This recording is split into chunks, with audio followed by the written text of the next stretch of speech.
La ville de Bukavu s'isole de plus en plus du reste de la province du Sud Kivu. Au nord, au sud, à l'est et à l'ouest, il est actuellement difficile, voire impossible d'atteindre par voie routière presque tous les territoires du Sud Kivu. Des transporteurs, des acteurs de la société civile et des organisations de défense des droits humains ne cessent d'alerter sur le délabrement avancé et continu des routes dans différents territoires de la province. Il y a un problème qui se pose à Bunyakiri. C'est un problème qui se pose avec acuité, le problème de la route, la nationale numéro 3. C'est une route avec une dégradation accélérée. Alors, la population de Bunyakiri que nous représentons a toujours demandé ou a demandé la réhabilitation de cette dernière. Malheureusement, jusqu'au jour d'aujourd'hui, rien n'a été fait. Nous venons de là. Nous-mêmes, nous avons vécu, nous avons eu beaucoup de difficultés pour arriver à Bunyakiri, même pour rentrer.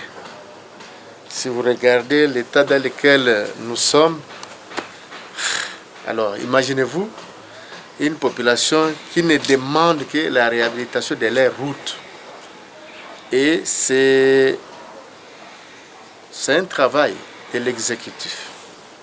Des opérateurs économiques rapportent que plusieurs biens de première nécessité arrivent à destination étant déjà avariés ou même détruits, ce qui occasionne d'énormes pertes sur le plan économique. La situation est très grave parce qu'une verre de sel, aujourd'hui c'est 500 francs.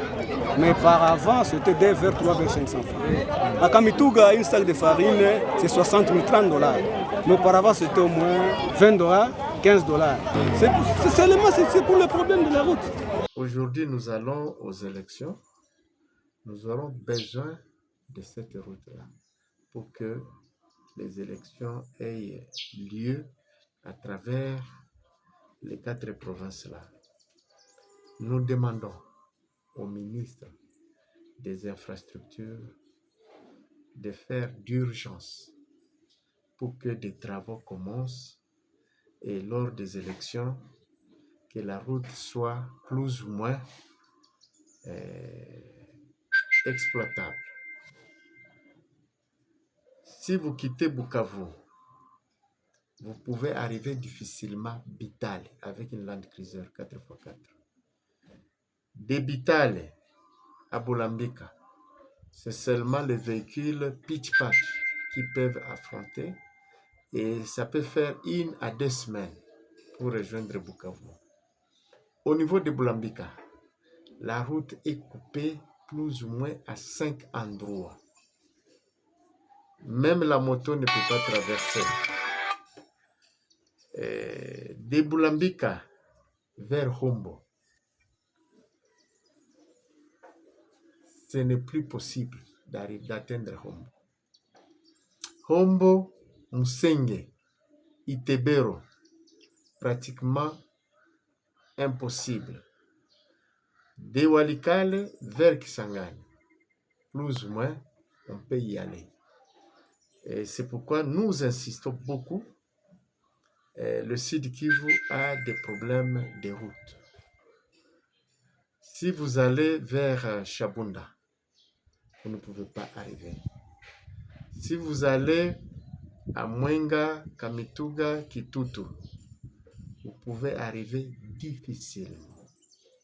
Si vous allez à Fizi, en passant par Uvira, vous pouvez y arriver difficilement.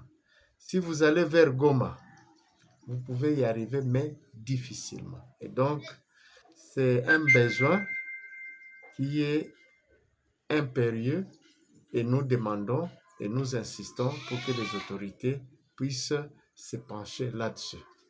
On peut se flotter un peu la main parce que le plaidoyer qui ont été menés par l'autorité provinciale au niveau de Kinshasa ont donné des solutions.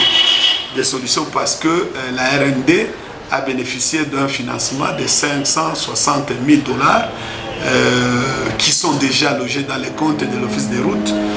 comme le veut la tradition. La route nationale numéro 3 a eu 270 000, mais aussi la RN5 qui a eu le financement vers Gomu. Et vous avez vu la semaine passée, l'autorité provinciale a été représentée par son vice-gouverneur sur différents sites où ils ont visité.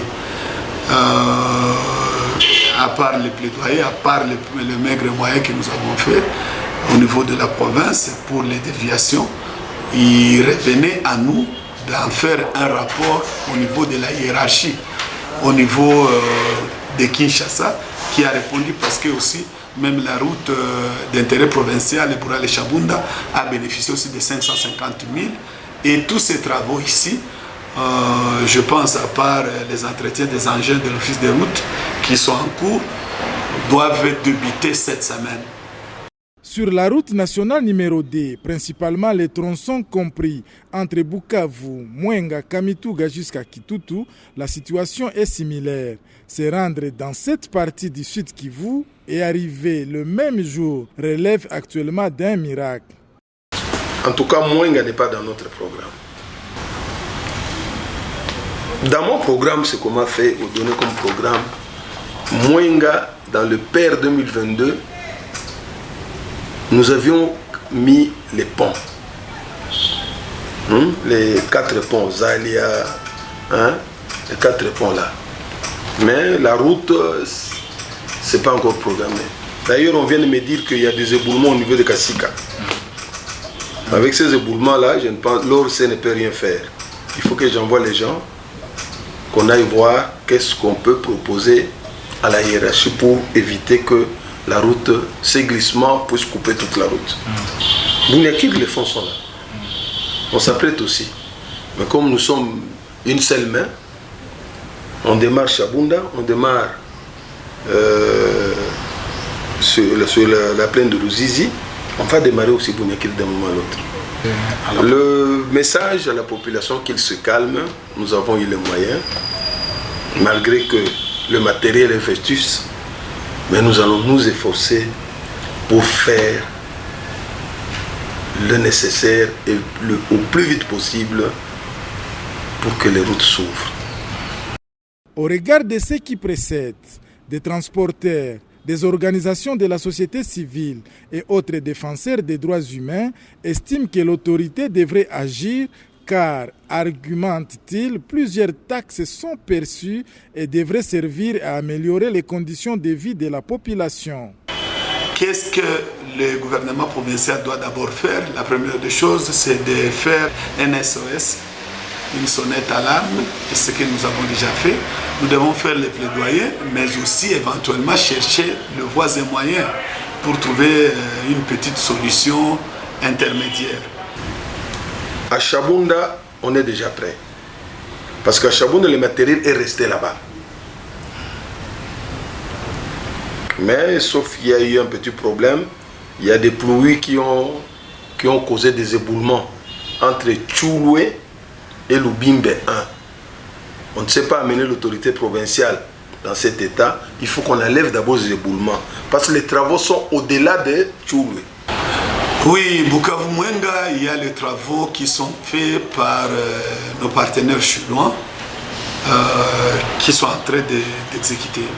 Les travaux sont là, prévus pour la suppression des bourbiers, les travaux aussi de canalisation, des rechargements. Voilà les travaux qui sont prévus parce que ce sont des travaux de routes à terre battue. Et c'est ça un problème. S'il n'y a pas vraiment de canalisation, s'il n'y a pas eu compactage pour les rechargements, vous voyez que c'est une situation qui revient toujours. Nous avons dit qu'en dépit d'un problème des engins, que nous avions d'ailleurs instruit au directeur de l'office des routes pour certains travaux, ils ont besoin par exemple d'un compacteur, ils peuvent toujours demander et on envoie la machine pour faire. Mais on a dit toutes ces sociétés-là, minières, qui travaillent, doivent mettre leurs moyens ensemble et de cela, voir la possibilité de pouvoir maintenant concourir ensemble et mutualiser leurs forces pour pouvoir donner un peu de solution par rapport à la route vers Mwenga.